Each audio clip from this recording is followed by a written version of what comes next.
Tapi aku merem-merem tuh mbak. Assalamualaikum warahmatullahi wabarakatuh. Selamat pagi, selamat siang, selamat sore, selamat malam. Panas banget pagi ini sekitar jam berapa? Jam 1.40. Sudah mau jam 2 pagi dini hari sembari nunggu sahur. Sebelumnya saya minta maaf dulu, ini kelanjutan dari video kemarin kita sebelum menyentuh ke Wali Songo utamanya. Kemarin mungkin agak panjang, mohon maaf, saya sudah berusaha memperpendek tapi ya segitu, agak panjang. Semoga tidak membosankan. Jikalau memang ada pembahasan, ada request pembahasan khusus terkait yang kemarin dibahas, yaitu seperti Lemuria, terus Atlantis, agama Kapitayan, nanti silakan komen. Kita akan bahas di sesi khusus yang agak berbeda.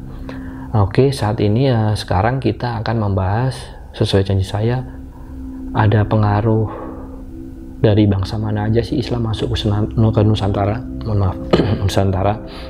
Oke, nanti kita akan bahas masalah Arab, otomatis ya pasti ada pengaruh dari Arab, tapi selain itu kita akan bahas dari China, terus Yunan sama Champa, Persia, India, Arab. Kita akan coba sependek mungkin. Saya tidak akan menarik terlalu panjang, apalagi nanti kalau penyebutan nama. Soalnya ceritanya itu pasti panjang seru, cuma nanti saya hold di situ aja, cuma garis-garis besarnya aja. Nanti kalau teman-teman minta, Mas Gaduh tolong bahas dong yang tokoh ini yang ada pengaruh Cina ini, bahas lebih detail, kita bahas itu aja. Salah satunya kayak nantilah ada kayak Panglima Cheng Hu kita bahas. Oke, kita langsung aja ke pengaruh Cina. Jadi gini, 1000 tahun kedua sebelum Masehi, yaitu dinasti Shang, daerah Sungai Kuning Tengah, tempat asal muasal kebudayaan Cina, itu sudah ada hubungan kelautan dengan Nusantara. Bayangin ya, 1000 tahun kedua sebelum Masehi sudah ada hubungan dengan Nusantara. Selanjutnya di dinasti Han, yaitu Kaisar Wang Ming, tahunnya sekitar 1 sampai tahun 6 sebelum Masehi, sudah ada penyebutan nama Nusantara oleh bangsa Cina, yaitu mereka sebut dengan Wangse. Sedangkan nama Jawa sendiri baru muncul di abad 5 Masehi, di mana saat Cina sudah mengenal teknologi tulis. Itu baru ditulis masalah nama Jawa. Ditarik mundur lagi abad 3 Masehi, itu ada pengakuan bahwa, karena hubungannya kan kelautan tadi kan, bahwa di 3 Masehi itu sudah ada pengakuan bahwa teknologi kapal Nusantara itu sudah sangat canggih dan bentuknya berbeda dengan kapal-kapal Cina. Desainnya lebih canggih, lebih bagus. Itu ada di catatan Wansen, sampai disebut kapal-kapal Nusantara itu dengan sebutan pou atau perahu. Akhirnya diperkuat juga dengan catatan Faxin. Jadi ceritanya kapal Faxin itu pernah diserang badai besar, akhirnya mereka itu bisa mendarat darurat atau jangkar di daerah yang bernama Yepoti atau Yawadi, nama Pulau Jawa dalam transkripsi Sanskerta. Di situ juga disebutkan bahwa bukan Nusantara, tapi di Jawa sendiri abad kelima di catatan Faxin disebutkan bahwa sudah ada teknik pembuatan kapal-kapal besar yang bisa selesai sekitar 4, 5, 6 bulan, yang teknologinya itu sudah sangat canggih, melebihi teknologi China. Kapal-kapal itu bisa lebih besar segala macam lah, kayak panjangnya, diameter, tingginya segala macam.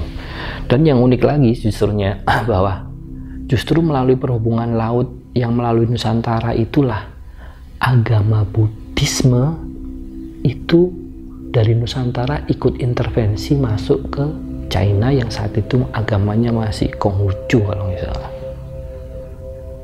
Jadi lewat dinasti-dinasti selatan Cina Selatan, yang dinasti selatan itu dari perhubungan laut itu agama Buddhisme dari Nusantara itu masuk ke Cina. Jadi bukan kebalik, bukan Buddhisme dari Cina masuk ke Nusantara, justru Nusantara agama Buddhismenya itu masuk ke China. Jadi itu menunjukkan bahwa sebelum sampai ke Cina, Buddhisme itu telah besar, tumbuh, berkembang dulu di Nusantara. Sedangkan pengaruh Cina di Nusantara justru berkaitan dengan agama Islam yang masuk ke Cina dan dianut penduduk Cina pada pertengahan abad ke-7 Masehi. Jadi ceritanya di abad ke-7 Masehi itu penduduk Cina itu pertengahan abad 7 Masehi penduduknya sudah beragama Muslim. Otomatis pengaruh Islam dari Cina akibat perdagangan itu mulai timbul juga dari Cina. Kontak perdagangan aja cerita gini, kontak perdagangan antara Arab dan Kanton itu sudah terjadi 600 Masehi sebelumnya melalui Selat Malaka. Tapi memang agama Islamnya dianut Cinanya itu di abad ke-7 atau 8 tadi yang saya sebutkan, yaitu saat putra mahkota Susung. Jadi saat itu ada putra mahkota dari Kaisar apa ya, Huansung atau apa, tahun 700-an sekian, berarti abad ke-8, 78, minta bantuan ke Khalifah Al-Mansur dari Abbasiyah untuk menangani pemberontakan. Jadi itu mulainya. Lanjut ke dinasti Tang tahun 713 sampai 742 itu dicatat bahwa ada kehadiran orang-orang Arab yang membawa kitab suci yang untuk hadiah ke Kaisar Tang. Di dinasti Tang saat itu ada orang-orang Arab datang memberikan hadiah kitab suci. Sejak masa itu ajaran agama dari negeri asing, Islam terutama, masuk ke Cina otomatis bercampur dengan agama pribumi Cina saat itu, yaitu Konghucu itu, dan Buddhisme yang dari Nusantara. Terus abad ke-9 Kanton China sudah menjadi kota yang dihuni masyarakat Muslim yang sebagiannya adalah saudagar dari Basrah, ada Oman, Siraf, dan lain-lainnya, terutama juga dari kota-kota pelabuhan India. Makanya nanti ada intervensi India, Muslim dari Indianya. Pada dinasti Yuan, pada saat dinasti Yuan menaklukkan Tiongkok, jadi mulai Mongol ya, atau Mongol, yaitu abad ke-13, terjadi migrasi besar-besaran agama Islam kebangsaan Arab, Persia, Turki masuk ke China. Di antara orang-orang Islam tersebut berhasil menduduki jabatan penting dalam pemerintahan Mongol, seperti Abdurrahman jadi Menteri Keuangan, terus Said Ajal asal Bukhara oleh Kublikan juga dipercaya mengurusi masalah keuangan, dan kemudian Said Ajal itu jadi gubernur Yunan. Said Ajal dan keturunannya itulah yang memberikan peranan penting dakwah Islam di Tiongkok, sehingga pada abad 14, ini yang penting, abad 14 seluruh penduduk Talifu, ibu kota Yunan, telah memeluk agama Islam. Bayangin, itu Yunan yang nanti otomatis Yunan ada hubungan dengan China, dengan hubungan dengan Nusantara, otomatis Islamnya masuk. Ke masa yang lebih mudanya lagi, abad 15 awal, 1405, kita tahu bahwa ada sosok Laksamana Cheng Ho dari China, Muslim itu. Dia itu ada rute dari Samudra Pasai, dia ke Samudra Pasai dulu, terus ya Samudra Pasai dulu, terus lanjut ke Jawa. Itu Cheng Ho, itu bukti ada Cheng Ho-nya di sana. Jadi di sini teman-teman akan tahu bahwa nggak cuma dari Arab loh, dari Cina itu ada intervensi Islam. Yang salah satunya yang terkenal ya Cheng Ho ya, banyak masjid Cheng Ho kan di Pandaan sini ada juga, di Semarang di mana ada ya. Jadi saat Cheng Ho itu ke Nusantara dari Samudra Pasai ke Jawa, mampir dulu, Cheng Ho itu justru menemukan bahwa di sekitar pesisir utara Jawa, Tuban, Gresik, Surabaya itu sudah ada komunitas Tionghoa Muslim loh. Sekitar 1000 keluarga, 2000 keluarga itu sudah ada di sana. Jadi jauh sebelumnya sudah ada ternyata, yang tadi saya ceritakan. Memang Cina hubungannya panjang, ada Muslim di Cina-nya berkembang, dari Yunan juga masuk ke lewat Nusantara ke Jawa lewat perdagangan, otomatis di Pantura. Jadi Cheng Ho datang sudah menemukan, oh ternyata ada ini di Tuban, Gresik, Surabaya itu ada komunitas keluarga Muslim. Itu kemudian Cheng Ho 1407 singgah di Palembang, menumpas perompak-perompak Hokkien. Di sana dia juga berbentuk Muslim Tionghoa. Otomatis ada andil China dibawa oleh Cheng Ho. Terbentuklah Islam Muslim Tionghoa di sana. Salah satunya lagi di tahun yang sama itu kalau nggak salah di Sambas. Sambas itu mana? Kalimantan ya. Itu juga ada Cheng Ho ke sana membentuk komunitas Muslim Tionghoa. Itu cerita hubungan dengan Islam masuk ke China dan hubungannya Cina dengan Nusantara dan Jawa. Tapi kalau menilik masalah bukti pengaruh Muslim Cina lainnya, ya teman-teman bisa ngeliat lah masjid-masjid kuno kita yang perabatan seperempat abatan 15 itu, abad-abad 15 1425 1450 itu kan ada masjid-masjid yang banyak ornamen-ornamen dari porselen dari dinasti Ming, yaitu salah satunya Masjid Agung Demak ada, terus Masjid Agung Kasebuan Cirebon itu terlihat, Masjid Agung Kudus itu ada. Jadi di sana sudah terlihat bahwa China masuk membawa Islam atau pengaruh Islam China, Islam Tiongkok itu ada, Islam Tionghoa itu ada. Terus kalau teman-teman membahas, kalau pernah baca Babat Inggris itu juga disebutkan bahwa ada komunitas Muslim Tionghoa di saat itu yang ikut andil besar di siar di sana. Salah satunya itu cerita tentang Sunan Dalem. Sunan Dalem itu Sunan Giri II. Nanti kita bahas kalau teman-teman mau cerita Sunan Dalem. Jadi Sunan Giri II itu diserang, waktu itu ada penyerangan dari Sengguru kalau nggak salah. Akhirnya dia menyuruh pasukan Patang Puluhan itu, balik pasukan Patang Puluhan itu Tionghoa untuk menghadang pasukan Sengguru yang dari Sengguru tadi yang dipimpin oleh Panji Laras dan Panji Liris. Itu sebetulnya pengaruh Cina ada di pengaruh Cina ke Nusantara, khususnya ke Jawa, terkait juga dengan Islam. Bukti-buktinya ada itu.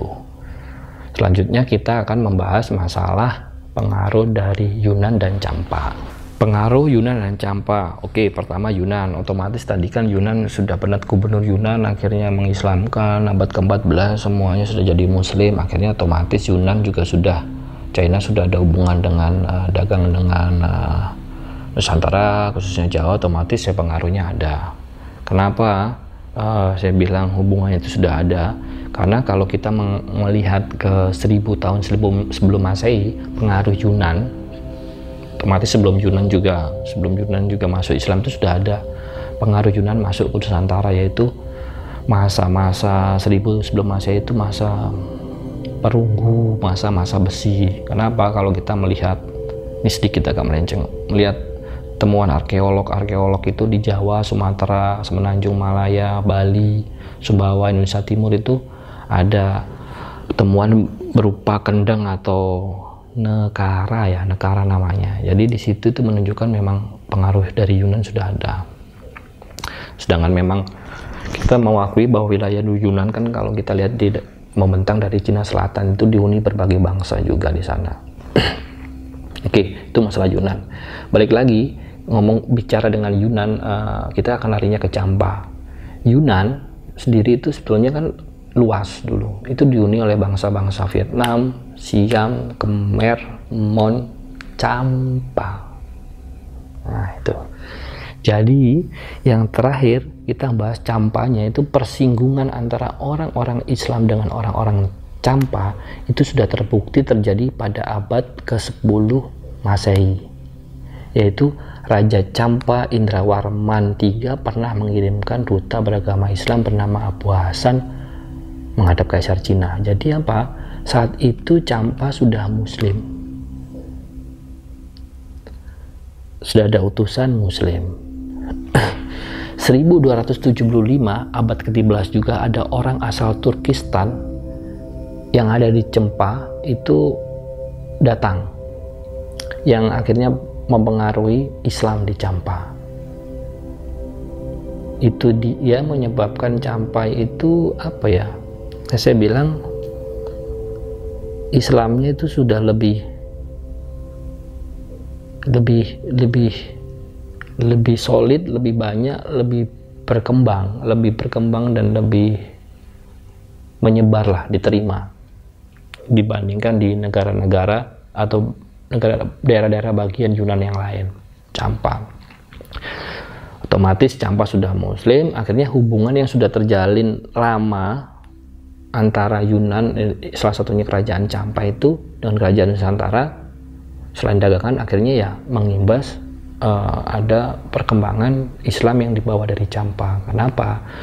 Buktinya itu ada perkawinan Raja Jayasinghawarman III dengan Ratu Tapasi, saudari Sri Kertanegara. Itu zamannya, kalau kita melihat zamannya itu zamannya Singosari ya.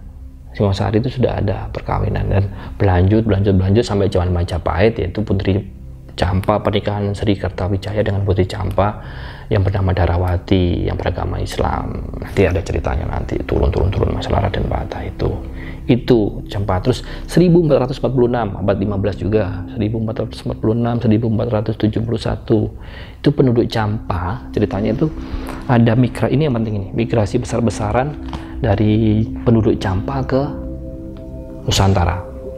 Kenapa? Karena saat itu kerajaan Campa jatuh akibat serbuan dari Vietnam.